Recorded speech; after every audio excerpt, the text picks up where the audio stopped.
देश में लोकसभा चुनाव के प्रथम चरण के मतदान के आंकड़ों को चुनाव आयोग ने 10 दिन बाद बदल दिया है। यह एक अभूतपूर्व घटना है। इसके पहले मतदान के अगले दिन ही मतदान प्रतिशत के फाइनल आंकड़े जारी हो जाते थे। इसी तरह दूसरे चरण का मतदान जो कि 26 अप्रैल को हुआ था, उसके फाइनल आंकड़े भी 5 दिन बाद चुनाव आयोग की वेबसाइट पर अपडेट किए गए। इस पर राजनीतिक समीक्षकों और विपक्षी दलों ने गंभीर सवाल उठाए हैं। वरिष्ठ राजनीतिक समीक्षक और संपादक वासिंद मिश्रा ने एक्स पर अपने पोस्ट में कहा है कि कानूनविद तथा पूर्व केंद्रीय मंत्री कपिल सिब्बल भी कह रहे हैं कि सभी विपक्षी दल संयुक्त रूप से चुनाव आयोग में प्रतिवेदन दे तथा वहां सुनवाई न हो तो सुप्रीम कोर्ट का दरवाजा खटखटाए।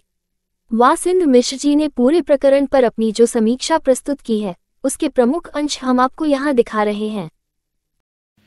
कि भारत में फर्स्ट फेज और सेकेंड फेज की पोलिंग हो चुकी है। फर्स्ट फेज की पोलिंग के दिन निर्वाचन आयोग की तरफ से जो डेटा सार्वजनिक किया गया था टोटल पोलिंग परसेंटेज को लेके स्टेट वाइज, उस डेटा में 10वें दिन बदलाव देखने को मिला है। लगभग 10 दिन बाद भारत के निर्वाचन आयोग की तरफ से जो डेटा सार्वजनिक किया गया है फर्स्ट फेज की पोलिंग के बारे में, उस डेटा में और जो data first day of polling सार्वजनिक किया गया था उसमें काफी कॉन्ट्राडिक्शंस है, विरोधाभास है। इंडिया गठबंधन के तमाम घटक दल, देश के जाने माने कानूनविद, देश के कई रिटायर्ड निर्वाचन आयुक्त निर्वाचन आयोग की कार्यशैली और कार्यप्रणाली पर सवाल खड़ा कर रहे हैं। कपिल सिब्बल जो देश के जाने माने कानूनविद हैं, मेंबर पार्लियामेंट हैं, यूपीए की सरकार में केंद्र में कई विभागों के मंत्री थे, उन्होंने अपील की है कि देश के सभी विपक्षी पार्टियों को एकजुट होकर निर्वाचन आयोग के सामने प्रतिवेदन देना चाहिए और अगर निर्वाचन आयोग उस प्रतिवेदन पर कार्रवाई नहीं करता है और अपनी कार्यशैली में सुधार नहीं करता है तो उस स्थिति में सुप्रीम कोर्ट का दरवाजा खटखटाना चाहिए। कपिल सिब्बल का आरोप है कि निर्वाचन आयोग की कार्यशैली लोकतंत्र के लिए खतरा है।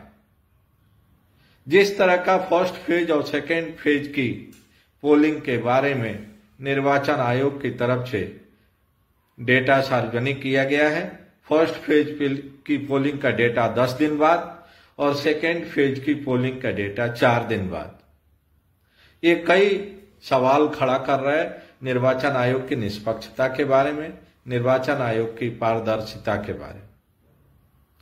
सवाल ये उठ रहा है कि निर्वाचन आयोग फर्स्ट फेज की पोलिंग का डेटा सार्वजनिक करने में, अपने वेबसाइट पर डालने में 10 दिन का समय क्यों लिया, और अगर यह काम इतना ही कॉम्प्लिकेटेड था तो फेज 2 की पोलिंग का डेटा सार्वजनिक करने में 4 दिन का समय क्यों लगा। जो लोग भारत में आजादी के बाद से लेके अब तक चुनाव की प्रक्रिया, चुनावों को देखते रहे, चुनाव का संचालन करते रहे, चुनावों में हिस्सा लेते रहे, वे सब आश्चर्यचकित हैं। उनको यह बात समझ में नहीं आ रही है कि जब बैलेट से पोलिंग होता था, जब सब कुछ मैन्युअली कंपाइल किया जाता था, डेटा एकत्रित किया जाता था, तब पोलिंग डे के बाद डेटा को सार्वजनिक करने में बमुश्किल 24 घंटे का वक्त लगता था। जो लोग सवाल पूछ रहे हैं उनके मन में यह भी आशंका है कि क्या निर्वाचन आयोग अपनी भूमिका निभाने में असमर्थ है? क्या निर्वाचन आयोग निष्पक्षता से अपना काम नहीं कर पा रहा है? क्या निर्वाचन आयोग किसी दबाव में काम कर रहा है? क्योंकि हम सब ने देखा है कि अभी कुछ साल पहले तक लगातार, जब तक सुप्रीम कोर्ट का फैसला नहीं आया था, तो ईवीएम को लेके निर्वाचन आयोग पर तरह तरह के आरोप लग रहे थे और गैर बीजेपी दलों की तरफ से लगातार ये मांग हो रही थी कि ईवीएम के बजाय बैलेट पेपर से चुनाव कराए जाएं। यहां जरूरी है कि निर्वाचन आयोग को इन विलंब के कारणों को सार्वजनिक करना चाहिए। निर्वाचन आयोग की तरफ से एक विस्तृत ब्यौरा जारी करना चाहिए कि आखिर किन परिस्थितियों में निर्वाचन आयोग को फर्स्ट फेज की पोलिंग का डेटा सार्वजनिक करने में इतना वक्त लगा और सेकेंड फेज की पोलिंग का डेटा सार्वजनिक करने में इतना वक्त लगा, कि निर्वाचन आयोग के प्रति लोगों के मन में लगातार आशंका बढ़ती जा रही है। खासतौर से भारतीय जनता पार्टी के विरोधी राजनीतिक दलों, नेताओं, संगठनों और सामाजिक क्षेत्र में काम करने वाले लोगों के मन में। और इस आशंका को,